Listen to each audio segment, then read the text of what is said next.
Hello student, welcome back to my YouTube channel Arihant lecturer. Guys, आज के इस video में हम बात करेंगे कि बिना पढ़े आपको बोर्ड परीक्षा में कॉपी को कैसे लिखना है। एक ट्रिक बताऊंगा। अगर आप क्लास के अपने टॉपर हो, चाहे बोर्ड के टॉपर हो, चाहे एक कमजोर छात्र हो जो आपको बिल्कुल भी नहीं आता, आपने अगर इस वीडियो पे क्लिक किया तो आप एक लकी इंसान हो। चाहे आप 10th में हो, चाहे 12th में हो, चाहे जिस भी क्लास में हो, आपके लिए ये वीडियो है। ठीक है, तो आज के इस वीडियो को आप पूरा का जरूर देख लेना। अगर आप इस पूरे वीडियो को देख लेते हो तो आपको ये पता चल जाएगा कि बोर्ड एग्जाम अगर कुछ भी नहीं आता तो मैं क्या ट्रिक लगाऊंगा कि 110% पास हो जाऊंगा, या बोर्ड एग्जाम में कोई भी एक ऐसा क्वेश्चन आ गया जो मुझे नहीं आता तो उसका उत्तर हम कैसे लिखेंगे कि 110% यानी 110% उस पर पूरा का पूरा नंबर मिलेगा। तो आज के इस वीडियो को शुरू से अंत तक जरूर देख लेना। अगर आज के इस वीडियो को मिस कर दोगे आप तो आप समझो कि आप अपने एग्जाम में 10 से 20 नंबर मिस कर दोगे। ठीक है, देखो ये वीडियो बहुत ज़्यादा इंपॉर्टेंट है और ऐसी वीडियो आपको पूरे यूट्यूब पे कोई नहीं बताएगा जो ट्रिक से मैं आपको बताऊंगा। और ये ट्रिक जो है 110% वर्किंग ट्रिक है। ठीक है, और मैं खुद कॉपी एग्जाम की चेक करता हूँ, पूरी पता है कि क्या होता है, कैसे होता है और किस टॉपिक पर आपको नंबर मिल जाता है। कोई भी क्वेश्चन नहीं बिल्कुल भी पता है तो उसके आंसर आपको कैसे लिखना। सीधे टॉपिक पर आते हैं कि बिना पढ़े आपको कॉपी को कैसे लिखना है एग्जाम हॉल में या आप किसी भी एग्जाम में। ठीक है, बिना पढ़े आपको 400 प्लस नंबर कैसे लाना, ये वीडियो आपको दिलाएगी अगर आपने कुछ भी नहीं पढ़ा है और सीधा एग्जाम हॉल में चले जाते हो तो के लिए। अगर आपको कुछ भी नहीं आता तो कॉपी में क्या लिखोगे कि आपको नंबर 100% मिले। ठीक है, वो ट्रिक बताऊंगा कि अगर कुछ भी नहीं आता तो उस सिचुएशन में आपको क्या लिखना है कि आपको पूरे के पूरे नंबर मिले। तो आपको कैसे लिखना चाहिए। 100% अगर आप एक कमजोर छात्र हो तो निश्चित इस वीडियो के देखने के बाद एक आप अच्छा एवरेज टॉपर छात्र भी बन जाओगे और आपका बोर्ड एग्जाम में 95% मार्क्स बिल्कुल भी पक्का हो जाएगा। मैंने कहा ये भी कि अगर आप एक एवरेज स्टूडेंट हो, अगर आप पढ़ने में भी अच्छे हो तो भी ये वीडियो आपके लिए बहुत काम की है, क्योंकि ऐसा ट्रिक बताऊंगा जिससे आप टीचर को इम्प्रेस करके पूरे के पूरे नंबर ला सकते हो। मेरा रूल नंबर पहला क्या है कि सबसे पहले आपको पूरे प्रश्न पत्र को पढ़ना है। आप एग्जाम देने जाओगे तो इस तरह का आपको एक प्रश्न पत्र मिलेगा। ठीक है, एग्जाम का प्रश्न पत्र मिलेगा, इसको आपको बारीकी से जितना भी प्रश्न पत्र है इस पूरे प्रश्न पत्र को आपको क्या करना है, सिंपली पढ़ना है। ठीक है, अब यहाँ से आपने इस पूरे प्रश्न पत्र को पढ़ लिया। पढ़ने का काम होता है क्योंकि यहाँ पे जो प्रश्न पत्र आपका मिलता है यहाँ पे लिखा होता है कि प्रारंभ के 15 मिनट परीक्षार्थियों को प्रश्न पत्र पढ़ने के लिए निर्धारित होता है। तो आपने पूरे प्रश्न पत्र को पढ़ लिया। आपको बोर्ड परीक्षा में कोई भी प्रश्न छोड़ना नहीं है।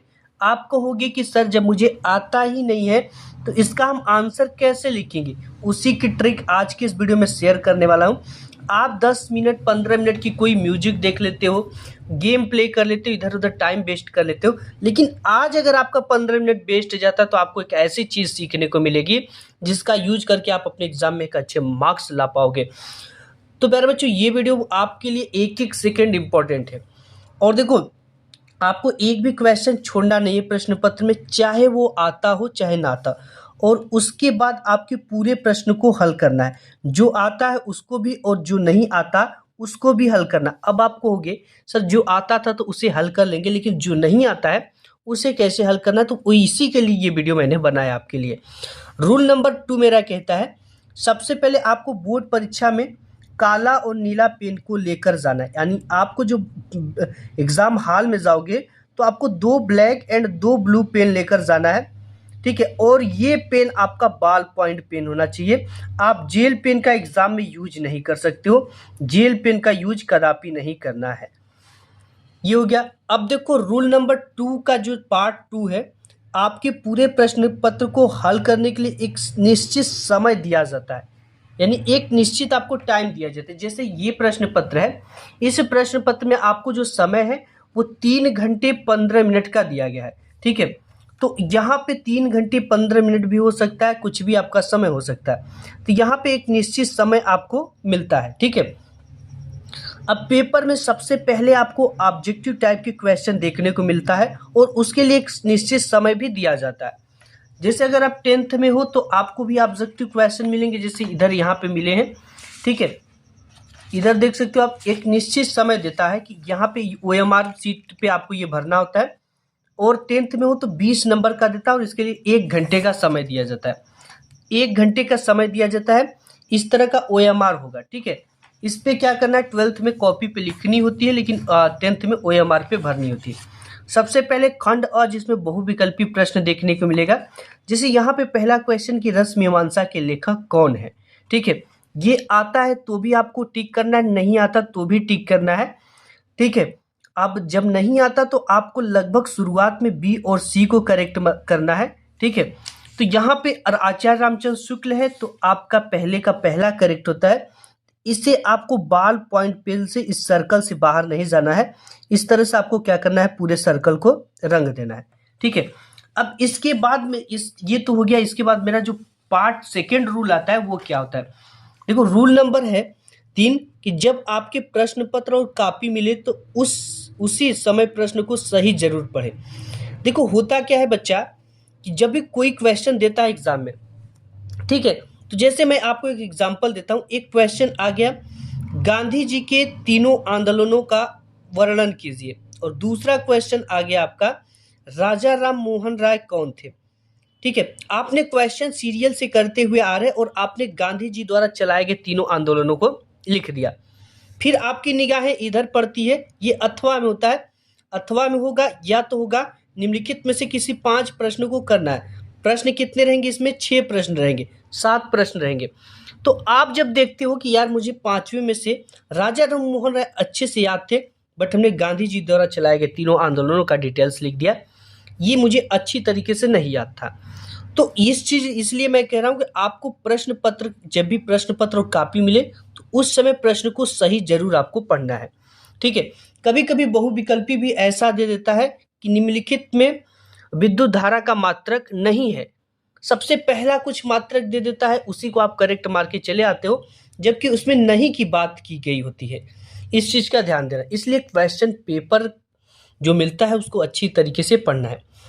और कॉपी लिखते समय आपको बहुत ज़्यादा ध्यान देना है कि उसमें कभी भी गलत चीज़ें नहीं लिखनी। बहुत सारे बच्चे जब कॉपी में कुछ नहीं आता तो वो क्या करते, गलत चीज़ें लिख देते हैं। ऐसा लिखना इलीगल है। बहुत सारे बच्चे कुछ गाली गलौज भी लिख लेते हैं, शायरी लिखते हैं, प्रेम पत्र लिखते हैं, लव स्टोरी लिख देते हैं इत्यादि, जो कि बोर्ड पूरी तरह से इलीगल है। और इसके जगह पे अगर उससे रिलेटेड मिलता जुलता कीवर्ड कैसे लिखना, ये चीजें मैं आगे बताऊंगा। इसी वजह से आपने वीडियो पे क्लिक किया है, तो ये चीजें मैं आपको आगे बताऊंगा। लेकिन आपको गलत चीजें कॉपी में कभी भी नहीं लिखनी है। रूल नंबर 4 आपका ये कहता है, आपको सभी प्रश्नों का जवाब देना, कोई भी प्रश्न छोड़कर नहीं आना है। अब नहीं आता क्वेश्चन का आंसर, उसे कैसे लिखना, ये भी चीजें मैं आपको बताऊंगा, क्योंकि एग्जामिनर आपको स्टेप मार्किंग पर नंबर देता है। सभी एग्जामिनर को मैं भी कॉपी चेक करता हूं तो एक प्रारूप मिलता है। इस प्रारूप के माध्यम से ये होता है कि अगर हिंदी का कोई क्वेश्चन 5 नंबर का आ गया तो उसमें ये हिंट्स देगा कि बच्चे ने अगर संदर्भ सही लिखा है तो उसका नंबर मिलना चाहिए। अगर केवल संदर्भ लिखा है, लेखक और उसके जो शीर्षक वो गलत लिखा है, उस पे 1 नंबर मिलना चाहिए, ठीक है। अगर बच्चे ने कुछ मिलता जुलता कीवर्ड लिखा है तो उस पे भी 2 नंबर मिलना चाहिए। यानी इस तरह का प्रारूप होता है। अगर उसका रेखांकित अंश की व्याख्या किया है, अगर लिखा है तो उस पे कितने मिलेंगे, उस पे अगर 3 नंबर का है तो 3 नंबर, 2 नंबर का है तो 2 नंबर, इस तरह से मिलेंगे, ठीक है। तो यानी कि ये मत सोचो कि अगर ये 5 नंबर का क्वेश्चन है तो इसका अगर हम थोड़ा सा लिखेंगे तो कुछ भी नहीं मिलेगा, हम सही नहीं लिखेंगे तो कुछ भी नहीं मिलेगा। मिलेगा आपको 5 नंबर का है बच्चा, 2 नंबर मिलेगा, 3 नंबर मिलेगा, इतना मिलेगा, ठीक है। अब देखो, अगर आपको कोई भी प्रश्न नहीं आता तो क्या करें इसके लिए, ठीक है, इसी के लिए आपने वीडियो पे क्लिक किया था। सबसे महत्वपूर्ण जानकारी आज की इस वीडियो में मैं आपको देने वाला हूं। अब आपको लिखना कैसे, सबसे पहले ये जान जाओ। अगर आपके एग्जाम में फॉर एग्जाम्पल एक क्वेश्चन आ गया कि विद्युत धारा क्या है, ये क्वेश्चन आया है, ठीक है। अब इसका आंसर कैसे लिखना है, या ओम का नियम क्या है, ये आ गया, ठीक है, या कोलराउस का नियम क्या है, ये आ गया। ये सब चीजें क्वेश्चन आ गए। तो सबसे पहले प्यारे बच्चा, यहाँ पे विद्युत है और यहाँ पे धारा है, ठीक है। अगर आपको विद्युत के बारे में कुछ भी पता है, जैसे हम जानते हैं कि विद्युत हमारे घरों में आती है, जिससे हमारे घरों में प्रकाश होता है, इस तरह से बनाकर, तो भी आप अगर इतना लिखोगे अपने लैंग्वेज, लोकल लैंग्वेज में लिखोगे, बना कर लिखोगे, तो भी विद्युत धारा क्या है, विद्युत के बारे में भी लिख दिए। अगर ये 5 नंबर का क्वेश्चन है तो यहाँ से आपको 2 नंबर, 3 नंबर मिल जाएंगे, ठीक है। और धारा क्या है, धारा के भी बारे में अगर आपको पता है तो धारा लिख दो। अगर कुछ भी नहीं आता तो लिखना क्या है कि विद्युत और धारा एक ऐसी प्रक्रिया है जिसके द्वारा हमारे घरों के सभी उपकरण चलते हैं, हमको रोशनी मिलता है। इसके माध्यम से हमारे मोबाइल फ़ोन चार्ज होते हैं, आज के डेट में इम्पोर्टेंट है। अगर इसका फार्मूला पता है तो फार्मूला भी लिख दो, तो भी आपको नंबर जो है मिल जाएंगे। ठीक है, अब यहाँ पे विद्युत धारा आ गया तो इस तरह से लिखना है, इससे मिलता जुलता कुछ भी कीवर्ड। दूसरी पॉइंट है कि आप एग्जाम के समय कुछ भी पढ़े हो चाहे सुने हो, उससे रिलेटेड क्लास में कुछ सुने हो, ठीक है, और उस दिन क्वेश्चन बैंक के ही भी आप लिए हो और उसी को पढ़ कर गए, पूरे क्वेश्चन बैंक से, ठीक है, उस सब्जेक्ट से रिलेटेड पूरे क्वेश्चन बैंक से जो भी चीज़ें आपके दिमाग में आती है उससे ही आप लिख दो, तो भी आपको अगर 5 नंबर का क्वेश्चन है तो 2 नंबर ज़रूर मिल जाएगा। ठीक है, और आपको तीसरा क्या करना है, तीसरा सबसे इंपॉर्टेंट चीज़ है कि आपने उससे रिलेटेड क्लास में कुछ सुना है तो उसे ही आप लिख दो। ठीक है, लेकिन आपको बच्चा कोई भी प्रश्न छोड़ना नहीं है, कुछ ना कुछ उससे रिलेटेड बनाकर, उससे संबंधित बनाकर लिखना है। ठीक है, अगर आप छोड़ दोगे तो आपको एक भी नंबर नहीं मिलेगा, लेकिन अगर उससे मिलता जुलता कुछ भी वर्ड हम लिखते हैं तो हमें नंबर मिल जाएगा। फॉर एग्जाम्पल मैं और भी चीज़ें आपको उदाहरण देता हूँ, जैसे यहाँ पे ये एक कॉपी है। ठीक है, अब यहाँ पे सबसे पहले तो कॉपी की शुरुआत करने आपको आना चाहिए, जिससे खंड ब वर्णनात्मक प्रश्न प्रश्नोत्तर संख्या डालना होता है, क्योंकि एग्जामिनर इसको फ्रंट पेज पे चढ़ाता है। अब यहाँ पे जो है गद्यांश देता है, आपका गद्यांश इस तरह से आपने कुछ जैसे लिख दिया, जैसे यहाँ पे है अश्वारोही वाला है और डैश डैश इसको। ठीक है, अब इसका संदर्भ लिखने के लिए आता है। संदर्भ कितने मार्क्स का है बच्चा? संदर्भ 2 मार्क्स का है। ठीक है, संदर्भ 2 मार्क्स का है। अब यहाँ पे अगर संदर्भ में पहला संदर्भ हेडिंग है प्रस्तुत गद्यांश हमारी पाठ्य पुस्तक हिंदी के गद्य खंड में संकलित। अब ये देखो, अगर आपको शीर्षक नहीं पता है तो गद्य खंड में संकलित 1 या 2 पाठ का नाम लिख देना, नामक पाठ से लिया गया है। इस पाठ के लेखक नहीं पता है तो 1-2 पाठ के नाम लिख दो, या तो कुछ भी इस पाठ के लेखक जी हैं, तो भी अगर इतना लिखोगे तो 1 नंबर आपको मिलेगा। आपको कोई भी क्वेश्चन जो है वो छोड़कर नहीं आना है। ठीक है, जैसे यहाँ पे कुछ चीज़ें हैं इस तरह से लिखना है। कॉपी की शुरुआत अच्छी होनी चाहिए, क्योंकि teacher first impression is last impression होता है। इस तरह से इस ट्रिक को आपको फॉलो करना है। आज के इस वीडियो में बस इतना ही, मिलूंगा एक नेक्स्ट वीडियो पसंद आए तो लाइक करना।